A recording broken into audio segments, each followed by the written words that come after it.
ये बाबा साहेब हमारे इतने बड़े मसीहा, इतने बड़े डॉक्टर, वो हमारे समाज के हर एक बीमारी का अच्छी तरह से पहले तो चिंतन कर रहे हैं, सोच रहे हैं बीमारी क्या है, फिर उसके बाद इलाज भी दे रहे हैं, इलाज दिया उन्होंने। लेकिन समस्या ये है, अगर हम डॉक्टर के पास जाएं और बीमारी बताएं और वो बीमारी को देख के हमें दवाई दे दे और हम दवाई खाएं ना, ठीक हो जाएंगे?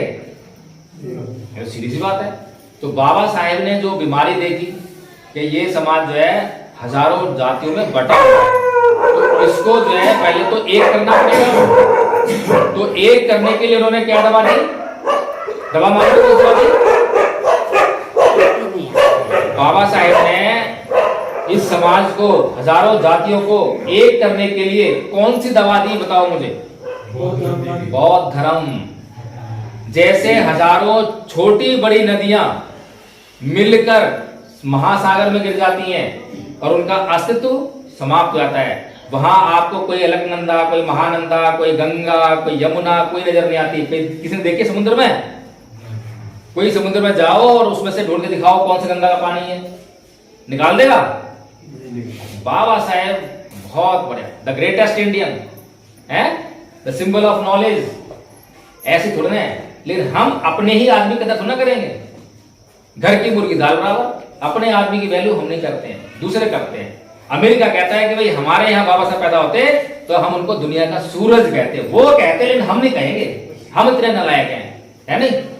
तो बाबा साहब ने कहा भी बौद्ध बन जाओ। अब बौद्ध बनने में प्रॉब्लम क्या है, मुझे ये समझ में नहीं आ रही।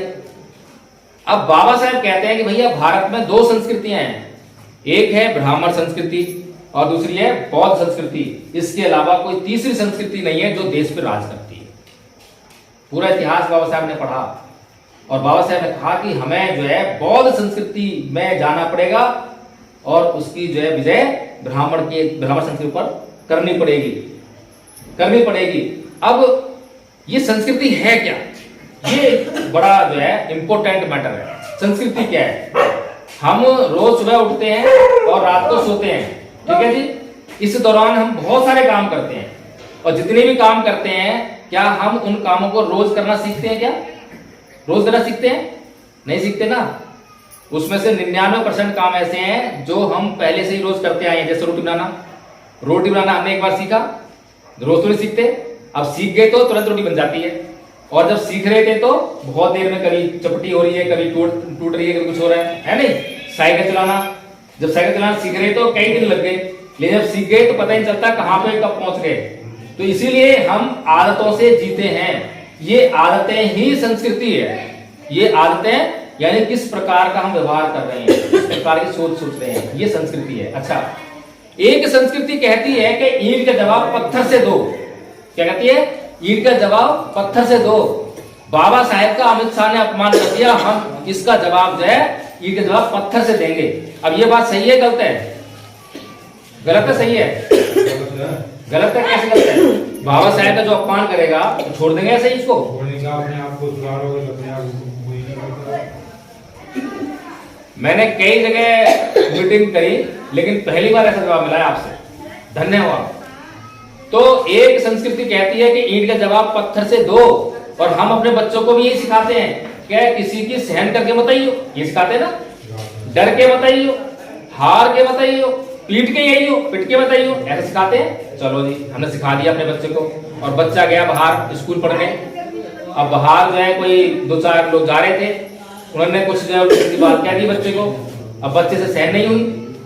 अब बच्चे जैसे सहन हुई, क्या बच्चे ने सीख रखा है कि ईंट का जवाब पत्थर से दियो, तो उसने ईंट का जवाब पत्थर से ही दिया। क्या होगा बच्चे का? क्या होगा?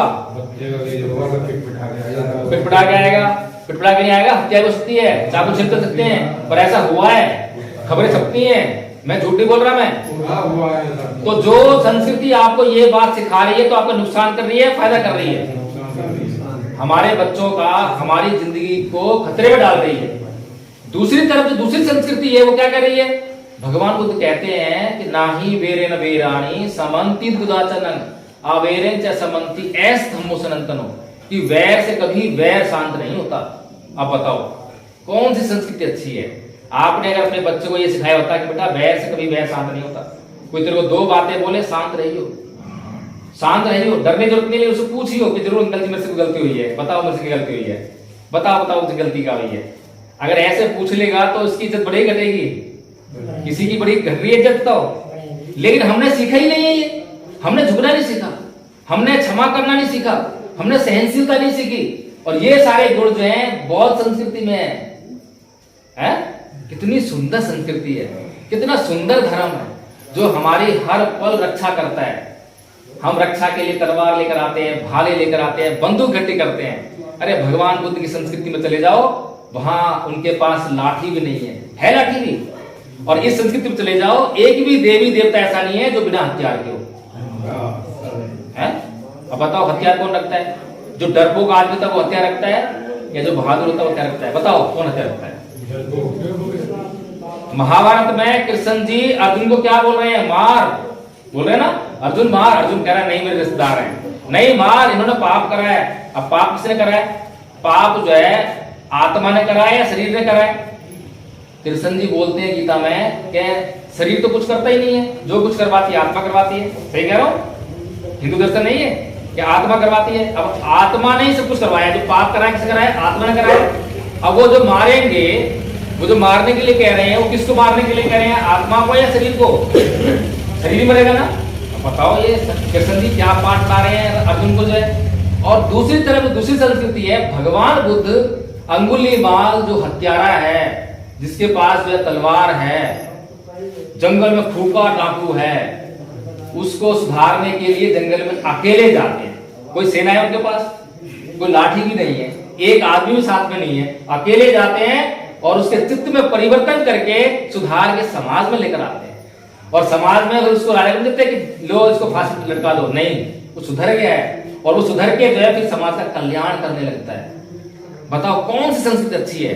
एक तरफ जो है जरा सी बात के लिए हजारों लाखों लोग मरवा दिए, बिना बात के लिए। 5 गांव दे दो, क्यों भाई 5 गांव दे दो? क्यों 5 गांव दे दो? गलती किसकी? किसी ने कहा था तुम जुआ खेलो? किसी ने कहा था? किसी ने कहा था कि भाई तुम अपने भाइयों को दांव पे लगा दो, तुम्हारी संपत्ति थी भाई? अरे तुम अधर्म कर रहे हो, धर्मराज चला रहे हो। किसी ने सवाल करा? किसी ने? पत्नी संपत्ति होती है क्या? अपनी पत्नी को दांव पे लगाने वाला धर्मराज कैसे हो सकता है? लेकिन हमें तो धर्मराज उन्होंने बताया और हमने मान लिया। उन्होंने बताया और हमने मान लिया। हमारी सबसे बड़ी मूर्खता ये है कि सामने वाला कुछ भी बोलता है हम मान लेते हैं, अक्ल नहीं चलाते हैं। एक आदमी बोलता है कि चूहे के ऊपर हाथी सवारी कर सकता है, कर सकता है। अब जो लोग इस बात को मानते हैं उन्हें क्या कहा जाए? गलत कह रहा हूं क्या मैं? चूहे पे सवारी होती नहीं होती हाथी की? नहीं होती। गणेश जी क्या चलते हैं? गणेश जी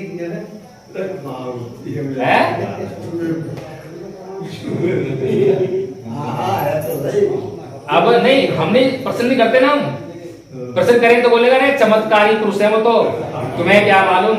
अरे चमत्कार होते तो भैया बॉर्डर पे लगा चमत्कार वालों को।